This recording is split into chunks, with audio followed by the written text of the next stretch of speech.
إن الحمد لله نحمده ونستعينه ونستغفره ونعوذ بالله من شرور أنفسنا وسيئات أعمالنا من يهده الله فلا مضل له ومن يضلل فلا هادي له وأشهد أن لا إله إلا الله وحده لا شريك له وأشهد أن محمدا عبده ورسوله يا أيها الذين آمنوا اتقوا الله حق تقاته ولا تموتن إلا وأنتم مسلمون يا أيها الناس اتقوا ربكم الذي خلقكم من نفس واحدة وخلق منها زوجها وبث منهما رجالا كثيرا ونساء واتقوا الله الذي تساءلون به والأرحام إن الله كان عليكم رقيبا يا أيها الذين آمنوا اتقوا الله وقولوا قولا سديدا يصلح لكم أعمالكم ويغفر لكم ذنوبكم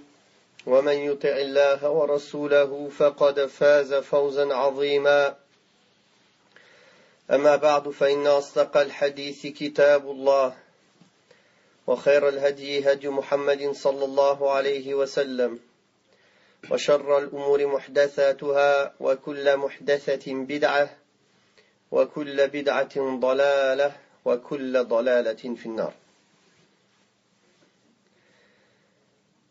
Nous continuons par la grâce d'Allah subhanahu wa ta'ala d'essayer de lire ensemble et d'expliquer ensemble, de s'asseoir dans ces assises où on explique les paroles d'Allah subhanahu wa ta'ala. Nous avons tenté d'expliquer la dernière fois Surat al-Alaq. Aujourd'hui, nous continuons, Inch'Allah, dans l'ordre décroissant.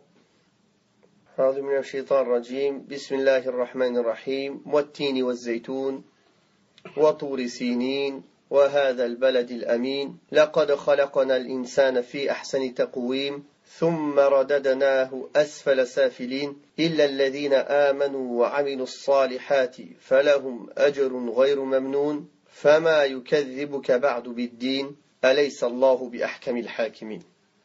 سورة التين c'est une sourate makkiya.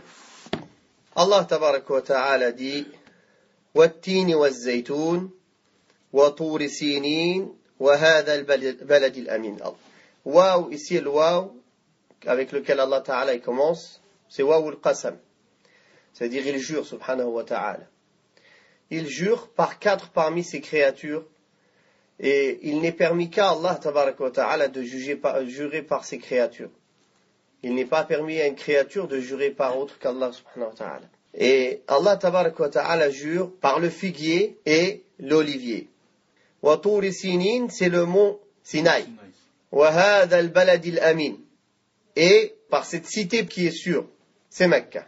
Donc Allah tabaraka wa ta'ala, quand il a juré par le figuier, Wat-tin, Waz-zaytoun, il y a beaucoup de bienfaits dans ces deux fruits.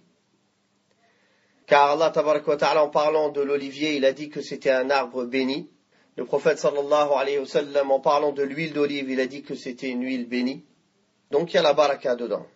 En fait, en jurant par ces deux fruits ou par ces deux fruitiers, il veut parler du pays où ces fruits poussent beaucoup, qui est la Palestine. Quand il parle wa Turi Sinin, c'est le mont Sina. Et Hada al-Balad al-Amin, on a dit, cette cité sûre, c'est Mecca. Pourquoi Allah tabaraka wa ta'ala a juré ici par ces trois endroits-là? La Palestine, le mont Sinaï et la Mecque. Car c'est trois endroits où il y a eu la prophétie et la révélation qui sont descendus. La Palestine, il y a eu beaucoup de prophètes de Bani Israël, dont le dernier était Isa, alayhi salatu wassalam. Turi Sinin, le mont Sinaï, c'est là où la révélation est venue à Moussa alayhi salatu wassalam. Wa hadha al-balad al-amin, et la cité sûre qui est Mecca, c'est l'endroit où Allah ta'ala il a révélé à Muhammad sallallahu alayhi wa sallam. Donc voilà pourquoi Allah tabaraka wa ta'ala a cité ici ces trois lieux. C'est des lieux où il y a eu des grands événements, car il y a eu la révélation qui a été donnée aux meilleurs parmi ces hommes, qui sont les prophètes alayhim salatu wassalam. Quand Allah tabaraka wa ta'ala a juré par tout cela, Sur quoi il a juré? Donc il dit Wattini wazzaytoun wa turi sinin. Quand par exemple un homme, quelqu'un il jure. Après il jure pas comme ça, il jure pour dire quelque chose. وهذا البلد الأمين لقد خلقنا الإنسان في أحسن تقويم. Ici, il y a trois mu'akkidat, trois choses qui sont venues affirmer la chose pour laquelle il a juré. Premièrement, le fait qu'Allah il est juré. Deuxièmement, le lam de ta'kid, la bil fath, pas la iqad li ta'kid li tahqiq, que cette chose elle est sûre. Donc c'est comme si Allah Ta'ala il te dit wallah, il te jure par toutes ces choses-là, puis par certitude, certainement l'être humain il a été créé, ou l'homme a été créé fi ahsani taqwim, dans la forme la plus parfaite. L'être humain, Allah Tabaraka wa Ta'ala l'a honoré. Allah Tabaraka wa Ta'ala dit, nous avons certes honoré le fils d'Adam. La meilleure créature d'Allah sur terre, comment elle a été créée, dans sa création parfaite, que ce soit sa création visible, ou comment Allah il a créé en lui son âme, ses sentiments, son cœur, sa raison, son intelligence. La création la plus parfaite parmi les créatures qui sont sur terre, c'est l'homme. Et Allah Tabaraka wa Ta'ala, il l'a créé de la meilleure des manières, sous la meilleure des formes, meilleure création. Et c'est pour ça qu'il lui a dit, وَسَخَّرَ لَهُ, subhanahu wa ta'ala, il lui a soumis toutes choses sur terre. Il lui a soumis les animaux, les vents qui travaillent pour l'être humain, il lui a soumis les mers, toutes choses, subhanahu wa ta'ala. Il y a des animaux qui ont beaucoup plus de force que plusieurs êtres humains réunis. Mais Allah Ta'ala, il a fait qu'ils sont soumis, en fin de compte, ils sont soumis à l'homme. Dans la chaîne, comment Allah Ta'ala a fait la vie, comme ils disent la chaîne alimentaire, et comment les choses elles sont organisées, en fin de compte, celui qui profite de tout ça, c'est qui? C'est l'être humain. En finalité, le grand il mange le petit, l'autre il mange celui-ci, l'autre il protège cela, sans telle bestiole, l'autre bestiole ne peut pas exister, pour qu'en finalité tout ça, ça fasse un équilibre pour que l'être humain puisse profiter de cette terre-là. Il en profite pour ses constructions, il en profite pour ses déplacements, il en profite pour manger, il en profite pour se soigner, il en profite pour tout. Enfin, Allah Tabaraka wa Ta'ala, il a juré par tous ces endroits qui ont eu des événements énormes, qui sont les événements les plus importants, c'est où Allah Ta'ala a choisi des gens pour leur donner la révélation, que l'être humain il a été créé sous la meilleure des formes. On voit qu'Allah Tabaraka wa Ta'ala il lui a donné tout ce dont il a besoin extérieurement et intérieurement. Des yeux, des mains, équilibrés. Il marche sur deux jambes, il peut se tenir debout. Il voit avec ses yeux, il touche, il a des sens, il sent, il peut goûter, il peut voir. Subhanallah. Yani, tu peux pas trouver plus parfait que cela pour cette terre-là. Et il lui a donné tous les bienfaits, apparents et cachés. Et Allah subhanahu wa ta'ala, il cite dans le Coran combien de bienfaits qu'il a donné à l'être humain. Il lui a soumis les animaux, les vents, les mers, etc. Il lui a même des anges qui sont à son service. Les anges qui sont des êtres qui ne désobéissent jamais à Allah subhanahu wa ta'ala, Allah ta'ala il les a mis certains à notre service. Et avant cela, Allah ta'ala il avait honoré l'être humain en ordonnant aux anges de se prosterner comme signe de salutation, de respect pour Adam alayhi salatu wassalam, notre père. Non. Donc tous ces bienfaits-là, l'être humain, s'il est reconnaissant, s'il les utilise comme il se doit, alors il restera parmi ceux dont Allah Tabaraka wa Ta'ala dit qu'il les a créés sous la meilleure des formes. Il les a élevés. La manière d'être reconnaissant envers Allah subhanahu wa ta'ala quand il nous donne des bienfaits, c'est qu'il utilise premièrement ces bienfaits-là comme Allah lui a ordonné. Si Allah Tabaraka wa Ta'ala lui a donné la santé, alors cette santé-là, il l'utilise dans l'obéissance d'Allah. Si Allah subhanahu wa ta'ala lui a donné la force, cette force-là, il ne l'utilise pas pour opprimer les gens, mais il l'utilise pour aider les gens. Si Allah lui a donné de l'argent, cet argent-là, il l'utilise dans l'obéissance d'Allah pour lier les liens de parenté, pour aider les pauvres, pour dépenser dans les voies du bien, etc. Par contre, s'il utilise tout cela dans les mauvais sens et dans le mal, en vérité, il n'aura pas été reconnaissant envers Allah subhanahu wa ta'ala. Pour être reconnaissant envers Allah, la première des choses, c'est reconnaître dans son cœur que ses bienfaits ils viennent d'Allah seul. et de le remercier avec la langue et avec les actes. Subhanahu wa ta'ala. ثُمَّ رَدَدْنَاهُ أَسْفَلَ سَافِلِينَ. Ensuite, nous l'avons ramené au niveau le plus bas. Et ça peut être compris de deux sens.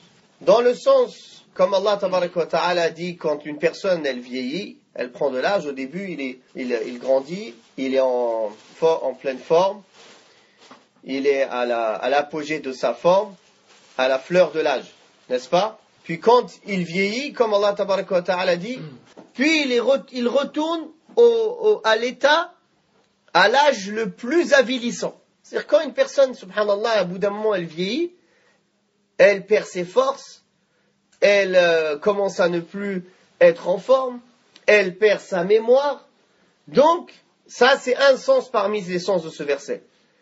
لَقَدْ خَلَقْنَا الْإِنسَانَ فِي أَحْسَنِ تَقْوِيمٍ ثُمَّ رَدَدْنَاهُ أَسْفَلَ سَافِلِينَ. Puis, donc, il est en pleine fleur de l'âge, pleine force, puis il retourne à l'état de faiblesse quand il vieillit. Jusqu'au point où il ne sait plus rien. Il perd la mémoire. Jusqu'au point où il n'a plus de force. Jusqu'au point où il doit être assisté comme un enfant. N'est-ce pas? Ça, c'est un sens. Le deuxième sens, c'est qu'Allah, tabaraka wa ta'ala, quand il dit « لَقَدْ خَلَقْنَا الْإِنسَانَ فِي أَحْسَنِ تَقْوِيمٍ » nous l'avons créé sous la meilleure des formes. C'est-à-dire qu'il l'a créé sur la fitra, sur la saine nature, sur le iman.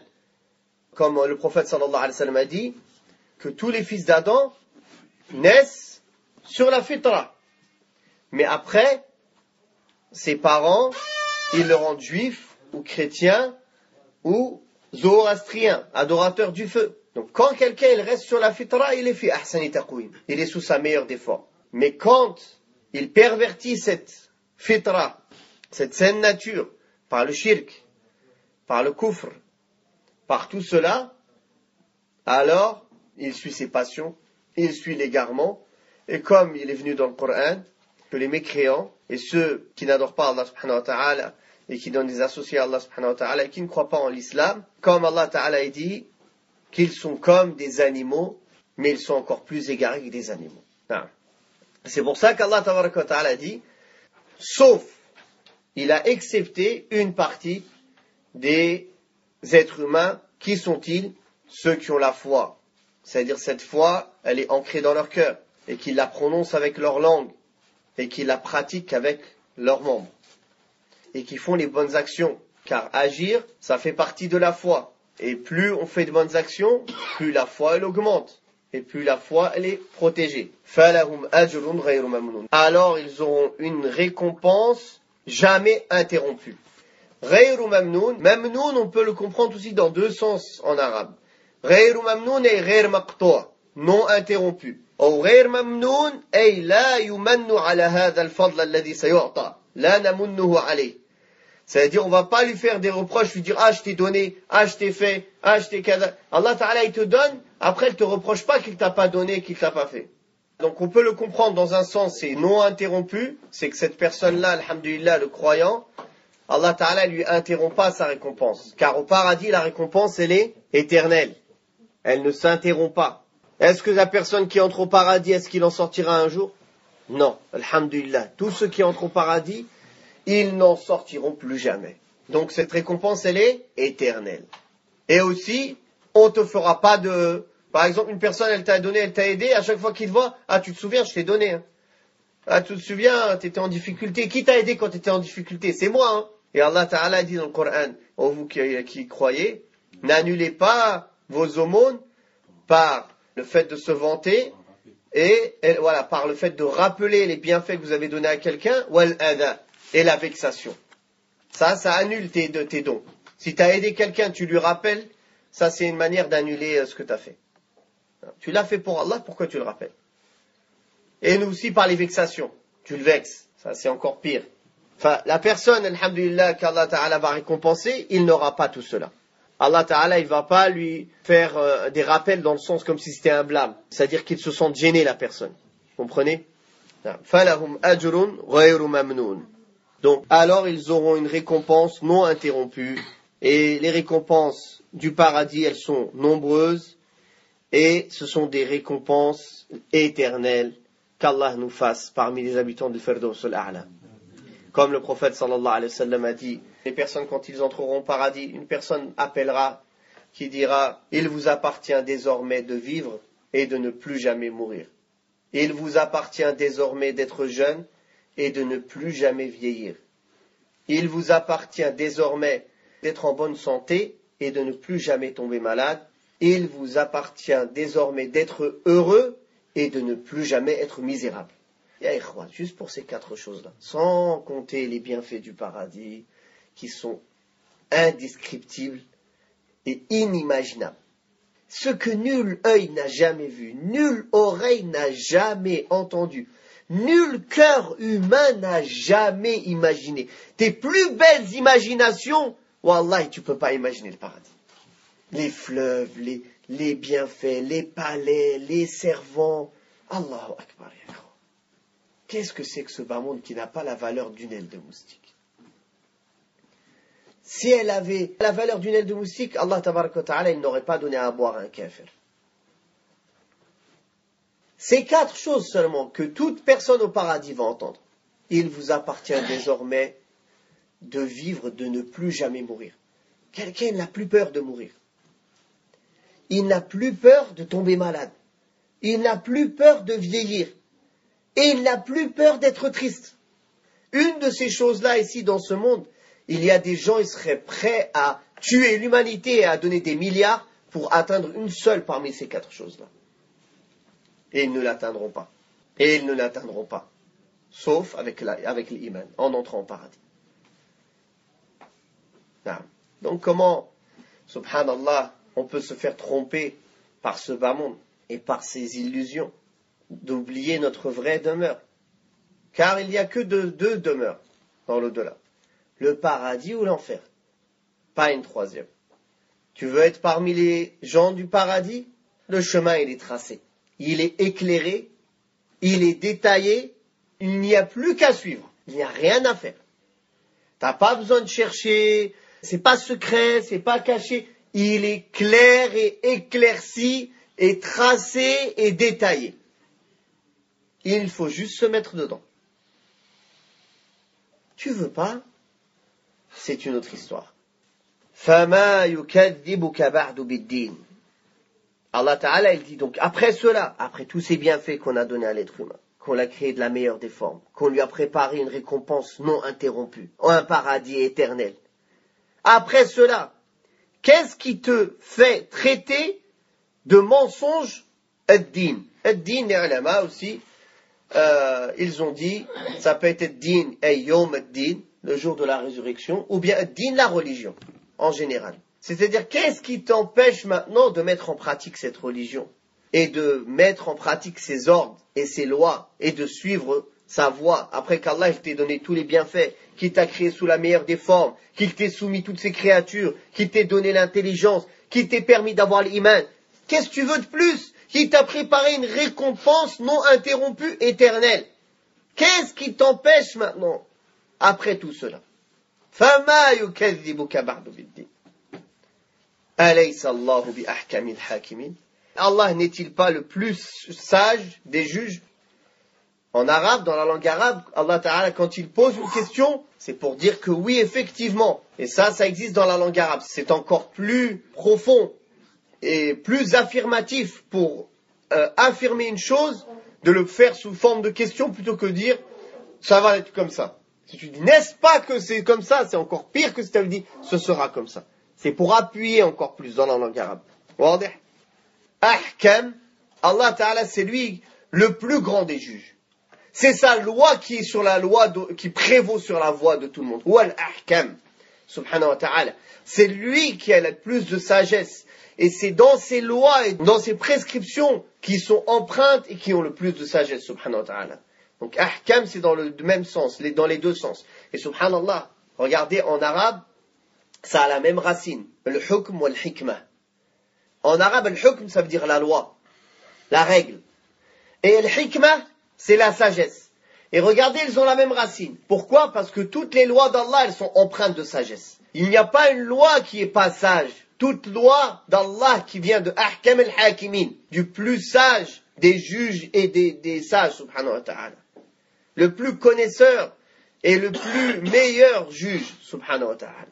Ces lois sont les lois de justice et les lois les plus sages. Non. Voilà ce qu'on peut dire en résumé sur cette sourate. Est-ce que le fait de dire bala à la fin de cette sourate? Non, ça n'a aucun fondement dans la charia. Il n'y a rien dans la sunna qui dit qu'après avoir dit cette sourate, on dit bala. On ne dit rien, on n'a rien à dire après cette sourate. Bala, c'est-à-dire certes oui. Certains ils font cela, ils pensent que c'est une sunna de dire bala en réponse à ce que Allah Ta'ala a dit. Quand Allah dit alaysa Allahu bi ahkamil hakimin, est-ce que Allah n'est pas le plus sage des sages ou le plus sage des juges? Alors répondre oui, certes oui. Non, il n'y a rien qui prouve cela dans la sunna du prophète alayhi salatu wassalam. Non. Le frère demande, cette cité sûre, Allah Ta'ala il parle de la Mecque, qu'est-ce qu'elle a de sûr? Elle a plusieurs points sur lesquels elle est sécurisée. Premièrement, la personne elle est sécurisée dans sa foi. C'est l'endroit où la foi elle est en sécurité.